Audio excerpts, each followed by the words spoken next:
My name is Vaughn Wascovich. I'm from Ohio originally and lived in Chicago for 12 years. And currently I'm down in Texas teaching at Texas A&M. I'm in East Texas, about an hour east of Dallas. And this work is a response to my first going down there and seeing the landscape and crossing the Red River for the first time. I'd never really spent any time in that part of Texas before, and so I knew I wanted to I needed to rein it in for myself. My work's always about landscape and how landscape informs us. And so I knew I needed to photograph this place. I didn't quite know how I wanted to do it, but I'd been interested in pinhole photography for a long time. And so that's what I chose to do for these projects. Pinhole photography is really interesting to me because unlike a lot of digital work where you take a picture and you look at it and you go, yep, I got it, with pinhole photography, I'm really completing the composition in the darkroom. So these images are made with a wooden box with a hole in it, and I use 8 by 20 inch or 16 by 20 inch paper negatives. And I expose the paper to light and the landscape, and then I go in the darkroom, and when the image is coming up, I'm processing it in such a way that I kind of call it everything I do is wrong, where if Ansel Adams would put things in a tray and rock it back and forth to not get developing marks, I'm really trying to get developing marks. I'm really interested in the process of photography. So I want to learn how the chemicals respond to the paper and the kind of marks they can leave.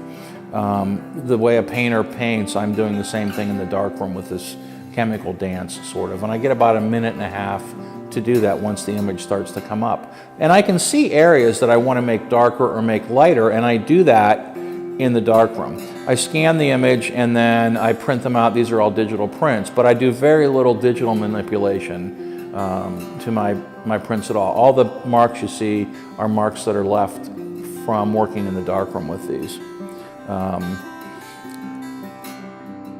So the series I have behind me here, there are basically two series. The earlier series, which are shot with the 8 by 20 cameras and they're more panorama-like, are really more about landscape and my response to a particular landscape.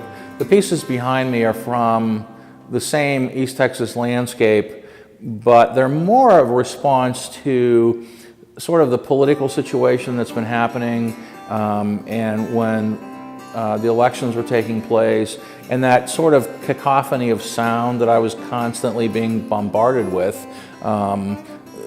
This is sort of a response to that. I think of it sort of as a wall of sound or a wall of visual sound where there are layers of composition here, but they're all hitting you at the same time. In the same way that in a lot of contemporary jazz, all the musicians play the solos at once. So it's this sort of wall of sound that you need to sort of discover and weed apart a little bit. And these pieces are all held together by the cross shape, and then I'm using templates when I'm developing it that I lay on top of the image so that I get different developing marks, even though the subject of trees and the landscapes holds it all together in a way. I got involved in photography way back in the 70s. I actually got involved in photography going into high school, and I learned all the traditional wet darkroom techniques. One of my heroes, like many people, was Ansel Adams, and he told you this is the right way to do something. These are the rules that you follow, and I would follow that. And one of the concepts that Ansel Adams had was this idea of pre-visualization, meaning that I can get to such a level that I can see the final print in my head, the way it's going to look as a print. I can look at the landscape and I can envision it as a final print. And I got to that point, so I would be going out and I would take my view camera and I put the dark cloth over my head and I could visualize and I could say that mountain's going to be in this zone and that part of the landscape is going to be a particular shade of gray.